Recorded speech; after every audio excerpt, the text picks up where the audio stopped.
बड़ी खबर की ओर नजर डालेंगे जो राजधानी भोपाल से हमारे पास आ रही है। आगामी उपचुनाव के लिए बीजेपी ने सरकार और संगठन को बड़ी जिम्मेदारी दी है। आपको बता दें कि अलीराजपुर, पृथ्वीपुर और रैगांव विधानसभा में मंत्रियों को बड़ी जिम्मेदारी दी गई है। साथ ही साथ संगठन की ओर से भी हर विधानसभा में 4 पदाधिकारी तैनात रहेंगे। सबसे पहले यदि बात करें गोपाल भार्गव की, तो पृथ्वीपुर में गोपाल भार्गव और अरविंद भदौरिया पर जिम्मेदारी दी गई है। इसके साथ ही साथ अलीराजपुर में विश्वास सारंग, राजवर्धन सिंह दत्तीगांव और रैगांव की हम बात करें तो राम खिलावन पटेल को बड़ी जिम्मेदारी दी गई है। खंडवा लोकसभा सीट की हर विधानसभा पर एक मंत्री तैनात किए गए हैं। विजय शाह को मांधाता, कमल पटेल को खंडवा और तुलसी सिलावट नेपानगर, उषा ठाकुर बागली तो खंडवा लोकसभा सीट के लिए प्रभारी बनाए गए हैं। इसके साथ ही अब ये बता दें कि मंत्रियों को उपचुनाव जिताने की बड़ी जिम्मेदारी है। देखना होगा कि आखिर इनकी रणनीति क्या रहेगी। भोपाल ब्यूरो चीफ संदीप मिश्रा हमारे साथ फोन लाइन पर जुड़ चुके हैं। संदीप, कैसे देखा जाए आगामी उपचुनाव की यदि हम बात करें तो एक बड़ी बैठक हमने इसके पहले देखी और उस वक्त भी मैंने आपसे चर्चा की थी। उसमें आपने बताया था कि बड़ी जिम्मेदारी दी जा सकती है मंत्रियों को। तमाम मंत्रियों के नाम सामने आ गए हैं, लेकिन यदि अब बात करें रणनीति की तो जिम्मेदारी मिल चुकी है, लेकिन अब उपचुनाव जिताने की जिम्मेदारी मंत्रियों के ऊपर है। क्या इनकी रणनीति रह सकती है इन उपचुनावों में? सुनील, अब रणनीति स्पष्ट हो चुकी है। एक तरह से अब ये कह सकते हैं कि सत्ता और संगठन दोनों मिल करके चुनाव लड़ने जा रहे हैं। अभी तक आमतौर से देखने को मिलता था कि या तो सत्ता को जिम्मेदारी सौंपी जाती थी या तो फिर संगठन को। अब यहाँ पर अगर कोई चुनाव हारते हैं किसी भी सीट पे तो वहाँ पर सत्ता या संगठन एक दूसरे पर आरोप लगाने की वजह अब दोनों ही जिम्मेदार होंगे। यानी कि दोनों को जिम्मेदारी दे करके यहाँ पर एक बड़ा महत्वपूर्ण कदम उठाया गया है। दोनों ही जिम्मेदार होंगे, हार के भी और जीत के भी। तो इस तरह से यहाँ पर कम्बिनेशन बनाने की कोशिश की गई है। हर जगह जिस तरह से हमने देखा कि मंत्री और उसके अलावा फिर संगठन के किसी न किसी पदाधिकारियों को दायित्व सौंपा गया है। अनुभव के साथ साथ जो संगठन का तालमेल होता है वो भी चीज यहाँ पर देखने को मिली है। जो लगातार सुबह से करीब 12 बजे से बैठक चल रही है, मैराथन बैठकें अभी भी चल रही हैं। तो इन सभी पहलुओं को देखते हुए इस सूची को जारी किया गया है। और जिस तरह से कांग्रेस पार्टी ने कुछ इसी तरह से रणनीति तैयार की थी सुनील की, कांग्रेस ने भी पूर्व मंत्रियों को और जो संगठन के पदाधिकारी हैं उनको जिम्मेदारी दी थी। कुछ इसी तरह से भारतीय जनता पार्टी ने भी उसी की रास्ता पकड़ते हुए यही काम किया है। मैं संदीप आपसे ये समझना चाहूंगा, यदि हम कुछ वक्त पहले की बात कर लें और दमोह के रण की बात कर लें तो देखा गया कि जो परिणाम रहा वो कांग्रेस के पक्ष में रहा। लेकिन यहाँ ये समझाने का प्रयास करिए सरकार और संगठन दोनों को ही जिम्मेदारी दी गई है, तो क्या सीधा आशय ये माना जाए दमोह से काफी कुछ सीख ली गई है? बिल्कुल सुनील, इस बात में कोई शक नहीं। दमोह से सीख ली है यहाँ पर भारतीय जनता पार्टी ने। हालांकि वहाँ भी सत्ता और संगठन दोनों का ही एक तरह से मिला जुला कम्युनिकेशन देखने को मिला था। वहाँ बीजेपी प्रदेश अध्यक्ष जीटी शर्मा ने खुद जिम्मेदारी संभाली थी। लेकिन अब यहाँ पर जो देखने को मिला है तो सलग से जो अलग अलग पदाधिकारी हैं भारतीय जनता पार्टी के और उसके अलावा जो सीनियर मंत्री हैं उन सभी मंत्रियों को की टोली तैयार की गई है। तो इस तरह से टीम तैयार की गई है भारतीय जनता पार्टी की ओर से। यानी कि हर जैसे लोकसभा की अगर हम बात करते हैं खंडवा की, तो हर खंडवा की 4 विधानसभा सीटें, चारों विधानसभा सीट के लिए मंत्री और उसे के अलावा संगठन के महामंत्री, उपाध्यक्ष, इनको जिम्मेदारी सौंपी गई है। अलग अलग विधानसभा सीट की अलग जिम्मेदारी है। जो विधानसभा सीटों में उपचुनाव होना है उसके लिए अलग अलग जिम्मेदारी सौंपी गई है। और उसके अलावा भी अगर हम बात करें तो इन सब के कोऑर्डिनेटर जो चुनाव प्रबंध समिति के संयोजक होंगे, तो उम्मीद की जा रही है उन्हीं का नाम आना बाकी है। तो संभवतः अब भूपेंद्र सिंह का नाम आने की अभी देरी है। भूपेंद्र सिंह का नाम हो सकता है इन सब का, यानी कि जो इनके निरीक्षण करेंगे, जो निर्देश जारी करेंगे। क्योंकि जो 28 विधानसभा सीटों में चुनाव हुआ था उस दौरान भी संयोजक भूपेंद्र सिंह को बनाया गया था। तो ये सब उनके अंडर में रह के काम करेंगे। यहीं से निर्देश दिया जाएगा, योजनाएं तैयार की जाएंगी, एजेंडे तैयार किए जाएंगे। तो अब वही बचा है। बाकी करीब करीब अब जो तस्वीर थी वो साफ हो चुकी है। ये सुनिए। चलिए, मैं रोकना चाहूंगा लेकिन बने रहिएगा। बीजेपी से हमारे साथ राकेश शर्मा जुड़ चुके हैं, प्रवक्ता यहाँ पे। बहुत स्वागत है सर आपका इंडिया 24 में। और मैं समझना चाहूंगा, यदि बात कर लें 2023 के पहले की, तो उपचुनाव एक सेमीफाइनल के रूप में सभी इस उपचुनाव को देख रहे हैं। और यदि खास तौर पर हम बीजेपी की बात करें तो अब चुनावी तैयारियां लगभग पूरी कर ली गई हैं, बड़ी जिम्मेदारियां मंत्रियों को दी गई हैं। देखिए, भारतीय जनता पार्टी हर चुनाव को बड़ी गंभीरता से लेती है और आप देखते हैं कि चुनाव हो या ना हो, भारतीय जनता पार्टी का चुनाव से लगातार काम करता रहता है। पार्टी जनता के बीच लगातार काम करती रहती है। अभी उपचुनाव की घोषणा नहीं हुई है कि 3 विधानसभा और 1 लोकसभा चुनाव की उपचुनाव की घोषणा नहीं हुई। उससे पहले भारतीय जनता पार्टी ने अपने वहां पे प्रभारी बना दिए हैं, वहां पे जवाबदारी तय कर दी है। कहीं ना कहीं ये जो रीति और नीति है, इससे कोसों दूर है अन्य राजनीतिक दल। उसके बाद भारतीय जनता पार्टी जब वहां पे चुनाव जीतती है तो चाहे कांग्रेस पार्टी हो या अन्य दल हो, वो इस तरह के आरोप लगाती है कि शासकीय मशीनरी का दुरुपयोग हो गया, पैसे का दुरुपयोग हो गया, शासन का उपयोग करके चुनाव जीत लिए। पर कहीं ना कहीं इस बात को आपको देखना चाहिए कि भारतीय जनता पार्टी कितनी गंभीरता से चुनाव लड़ती है, कैसे पूरे कार्यकर्ताओं को, पूरे नेतृत्व को। आज की स्थिति देखिए कि भारतीय जनता पार्टी के जो वरिष्ठ पदाधिकारी हैं वो और उनके साथ एक एक मंत्री की ड्यूटी हमने एक एक विधानसभा क्षेत्र में लगाई है। तो आप देखेंगे कि ये लगातार उस क्षेत्र में काम करेंगे, जनता के बीच काम करेंगे। मध्य प्रदेश में भगवान के वरदान शिवराज सिंह चौहान जी की सरकार जो काम कर रही है, अभी कोविड-19 का जो काल गया, कोरोना का काल जो चल गया, उसमें किस तरह से भारतीय जनता पार्टी ने सेवा ही संगठन के कहते हैं। सर, इसमें बीजेपी तो लगातार सड़कों पर उतरी, लेकिन यदि विपक्ष की हम बात कर लें तो कांग्रेस भी उपचुनाव को लेकर लगातार तैयारियां कर रही है। और मैं रोकना चाहूंगा आपको, फिरोज सिद्दीकी कांग्रेस प्रवक्ता हमारे साथ जुड़ चुके हैं। फिरोज जी, बहुत स्वागत है आपका ND24 में। जी धन्यवाद।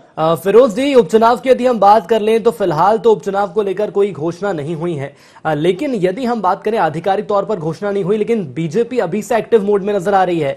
तमाम ऐसे मंत्री जिन्हें जिम्मेदारी सौंप दी गई है और अभी से बीजेपी फ्रंट फुट पर, कांग्रेस कैसे देख रही है इसे?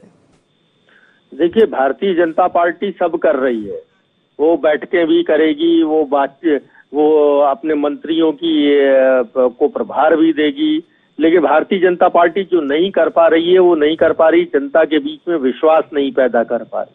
मैं समझना चाहता हूं शिवराज सिंह जी से कि कोविड के बाद आपने कौन सी लोगों की क्या मदद की है। शहडोल में आप लोगों को कह रहे थे कि मैंने देखिए कोरोना काल में आपके लिए अनाज भिजवाया, तो जनता ने ही खड़े होके कह दिया कि कहाँ, हमको अनाज मिला ही नहीं।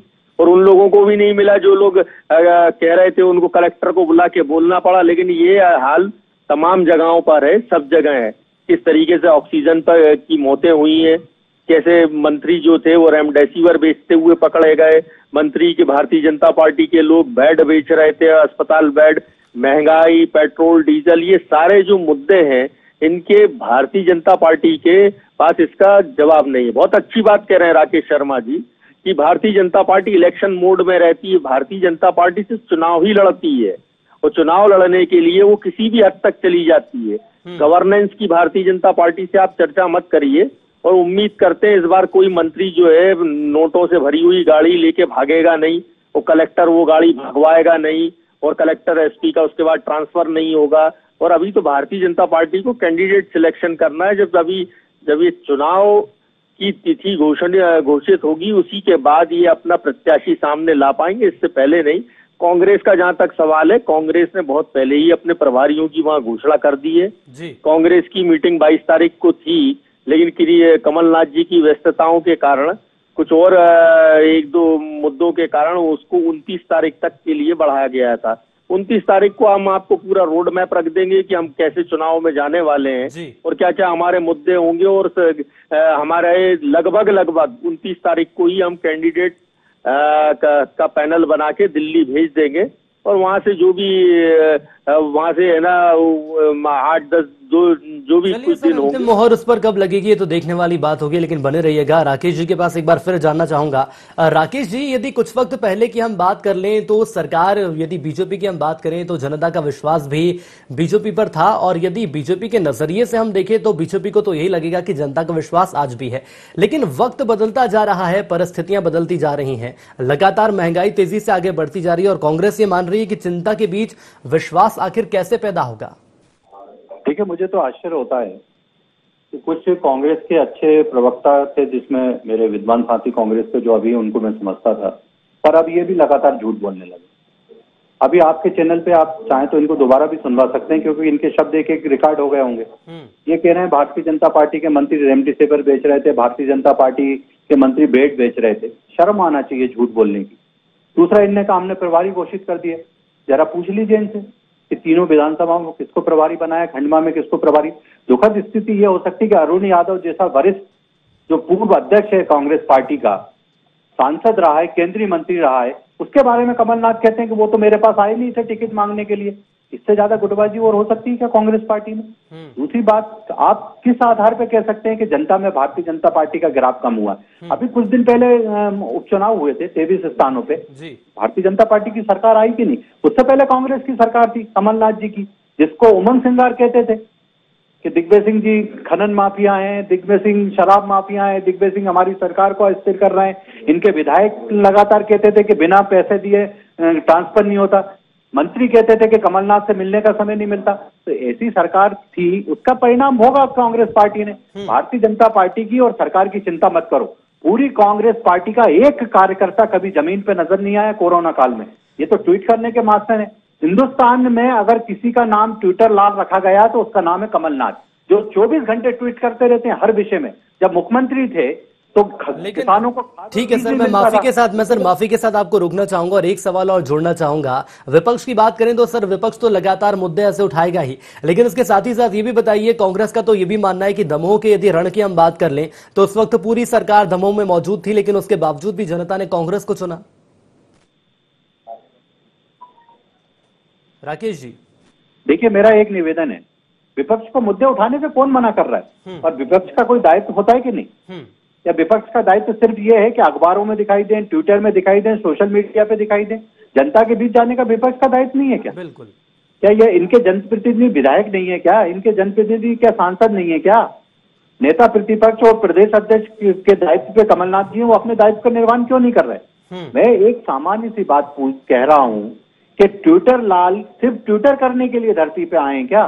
जब मुख्यमंत्री थे तो किसानों को खाद और बीज नहीं मिल रहा था और उसके बदले उनको डंडे पड़ रहे थे। छोटे छोटे बच्चे उनके धूप में बारिश में खड़े रहते थे और उनको डंडे पड़ते थे।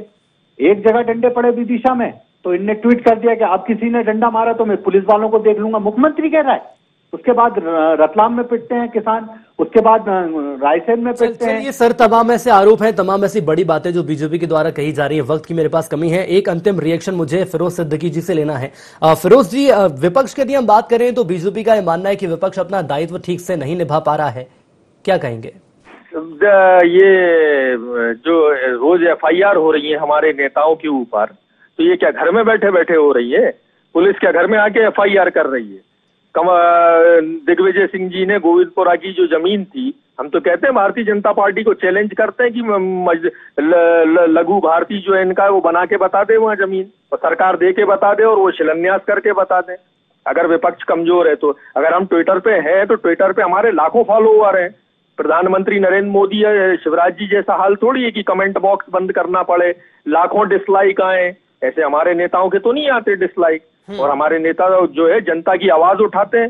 ठीक है, अभी कोरोना काल है, ज्यादा भीड़ भाड़ नहीं हो सकती, लोगों का मेल जोल नहीं हो सकता, इसलिए हम उसका भी ख्याल रखते हैं। रोज मुख्यमंत्री जी कहते हैं कि भैया कोरोना गया नहीं है, अभी आपको ध्यान रखना है। फिर ये कहते हैं कि अरे कांग्रेस सड़कों पर नहीं दिखती, हमने सब जगह प्रदर्शन किए, सब किए। सर बीजेपी सर ये समझना चाह रही है, जहां तक मैं समझ पाया हूं, उनका ये मानना है कि यदि सहयोग की हम बात करें तो विपक्ष ने कोरोना संकट के दौरान जनता का कितना सहयोग किया, ये जानना चाह रही है भाजपा। ये देखिए, दमोह की बात करिए, मंत्री थे प्रहलाद पटेल, इतने बड़े केंद्रीय मंत्री, नाम बड़े और दर्शन छोटे, एक सिलेंडर नहीं दिला पाए वो अपने विधानसभा के एक व्यक्ति को, और उसकी मां मर गई। और हमारे नेताओं ने कितने बड़े बड़े लाखों हजारों टन ऑक्सीजन पहुंचा दी जगह जगह पर। और हमारे नेता नवीन जिंदल जो है कांग्रेस सांसद, उन्होंने अपने प्लांट से दी। तो ये कहां से आ रही थी बताइए आप? ये सारी ऑक्सीजन कहां से आई? हम लोग तो कहते थे ये तो बेड बेच रहे थे, सोलंकी ने बेड बेचा, उसने मोहन यादव का आदमी है वो